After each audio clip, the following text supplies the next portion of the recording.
देखिए, ये बेहद दुर्भाग्य की बात है कि कुछ लोग राजनीतिक स्वार्थों के वशीभूत होकर के एक षड्यंत्र के तहत में श्री केदारनाथ धाम की छवि को धूमिल करने का प्रयास कर रहे हैं। मैं आपके माध्यम से अवगत कराना चाहूँगा कि गत वर्ष महाराष्ट्र के एक दानी महानुभाव ने श्री बद्रीनाथ केदारनाथ मंदिर समिति के समक्ष इच्छा प्रकट की थी कि वो केदारनाथ धाम के गर्भगृह को स्वर्णमंडित कराना चाहते हैं। बद्रीनाथ केदारनाथ मंदिर समिति ने अपनी बोर्ड बैठक में प्रस्ताव पारित करके उस पर व्यापक विचार विमर्श करके निर्धारित प्रक्रियाओं का पालन करते हुए दानी महानुभाव को केदारनाथ गर्भगृह को स्वर्णमंडित कराने की अनुमति दी। इसके एवज में ना ही दानी महानुभाव के साथ में किसी प्रकार का कोई समझौता किया गया और ना ही दानी महानुभाव की ओर से हमसे कोई शर्त रखी गई और ना ही उन्होंने इनकम टैक्स में छूट प्राप्त करने के लिए हमसे एटीजी का सर्टिफिकेट मांगा और ना ही हमारे द्वारा उनको ये प्रदान किया गया। मंदिर समिति ने भारतीय पुरातत्व सर्वेक्षण विभाग के विशेषज्ञों की देखरेख में ये कार्य संपादित करवाया और ये भी मैं स्पष्ट करना चाहूँगा कि दानी महानुभाव के द्वारा स्वयं के स्तर से स्वयं के ज्वेलर्स के माध्यम से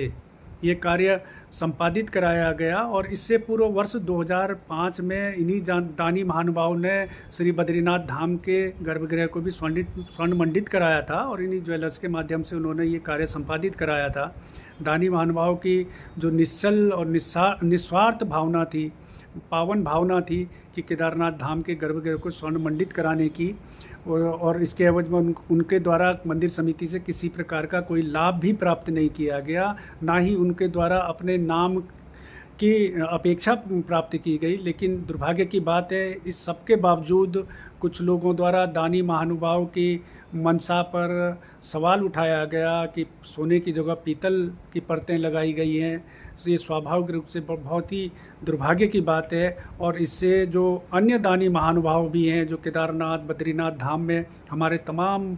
प्रोजेक्ट्स में सहयोग करते हैं, मंदिरों के सौंदर्यीकरण में, विस्तारीकरण में, यात्री सुविधाओं के